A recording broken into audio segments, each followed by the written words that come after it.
Жолдошум экөөбүздүн сизге болгон сагыныч катыбыз. Ыраазыбыз сизге устаз. Жашообуздун бир бөлүгү болгон сабактарыңызга рахмат. Жолдошум ушул сөздөрдү өзүңүзгө айта албай бул дүйнө менен кош айтышып кеткенине 2 айдын жүзү болду. Оорусуна шпа издеп жүргөндө Москванын аэропортунан сизди көрүп сүйүнүп, мага WhatsApp'тан жазды эле. Кимдер менен чогуу турам тапчы деп. Сүрөткө түшүңүзчү десем, жок, уялып, атам деп тартынып туруп калды. Мен болсо телефондун бери жагында күйүп бышып, бул адамдар эртең тарыхта калчу адамдар да бала чакабызга көрсөтүп жүрөбүз десем, байкушум сиз менен жана Абдышүкүр ажы менен сүрөткө түшүп жөнөттү. Ошол сүрөт үчүн рахмат сиздерге. Ыраазымын устаз. Жолдошум сабактарыңызга алып бара албай калды. Аллахым насип этсе, сабагыңызды телефондон эмес, медреседен угууну насип этсин дейт.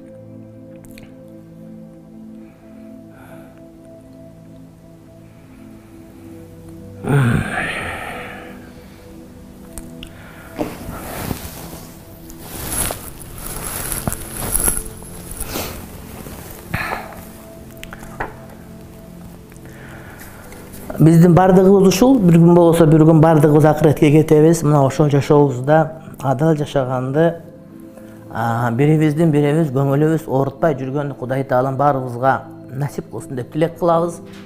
Албетте, ошол жашоо кыска жашоо баарыбыздыкы. Маселе жашоонун узундугунда, өмүрдүн узундугунда эмес, балким ошол өмүрдү кандай пайдалангандыкта турат. Кудай Таалам жолдошуңузга акыретін абад кылсын. Өзүңүзгө, бала чакаңызга Кудай Таалам жакшылык берсин. Кудай Таалам жакшы көргөндөрдүн баардыгын иншалла бейиште бирге кылат. Пайгамбарыбыз саллаллаху алейхи ва саллям айткан, кыяматта адам жакшы көргөн менен бирге болот деген. Кудай Таалам бейиштен берсин деп тилек кылабыз иншалла. Эгерде биздин айткан сабактарыбыз кимдир бирөөнүн үй бүлөсүнө ынтымак алып келип аткан болсо, же болбосо бир намаз окуганга себеп болуп калган болсо, албетте бул мен үчүн чындыгында бактылуулук деп мен түшүнөм. Мен өзүмдүн ушул ааламга жаралгандагы вазифамдын кайсы бир деңгээлде аткарып жатыптырмын деп кабыл кылам. Мен тагдырыма ыраазымын. Бир тууганым Аллах ыраазы болсун, Кудай Таалам жакшылык берсин. Кудай Таалам өзүңүздү, балдарыңыздын бардыгын жакшыларга шерик кылып, жамандардан алыс кылсын деп тилек кылабыз. Аллах Тааланын элчиси Мухаммед пайгамбарыбыз Имам Хаким өзүнүн Ал-Мустадрак китебине риваят кылган хадисинде мындай дейт: "Игтаним хамсан кабла хамсин." 5 нерседен мурда 5 нерсени ганимет тутуп, байлык деп билгин дейт. "Шабабака кабла харамик." Улгайып калган учуруңдан мурда жаштыгыңдын баркын бил. Жаштыктын баркын улгайгандар билет. Биз көбүнчө жаштыгында ойноп күлүп ал деп ошентип биз агитация кылабыз. Чындыгында ойноп күлүп эч убакта кеч эмес, бирок ошол дөөлөттүү, сөөлөттүү, бактылуу, каарылыктын даяргерчилиги жаштан башталат. Элибизде жашыңда берсин мээнетти, каарыганда берсин дөөлөтү деген мына ушул. Эгерде биз абышкаларды, апаларды карап көрөлүк. Кайсыл апанын балдары жакшы чыгып, жашоосу жакшы болуп, улгайганда сабакка барып, намазга барып, ажылыкка барып жүргөн болсо, ошолор жаш убагында балдарына жакшы тарбия берген. Ал эми каарыганда көп нерсе кыйналып калган болсо, тарбия берилбей калган, кайсы бир себептерден улам. Балким ата-эне деле күнөөлүү эмес.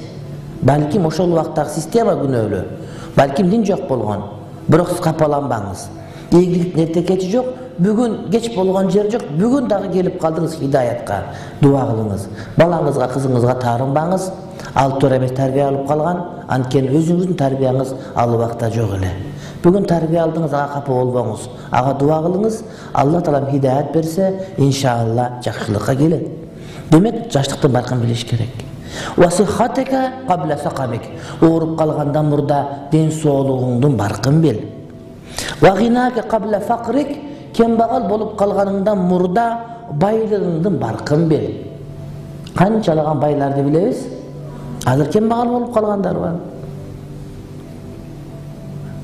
Канчалаган кембагалдарды билебиз?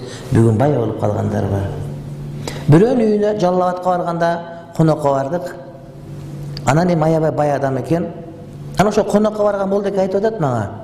Билесиңби, 20 жыл мурда ошонун үйүнө келгенимде, кирсем 2 бөлмө үй экен дейт. Төрдө турсак Астанада келер деп коет, чыган чоң, мыштын чоң эме.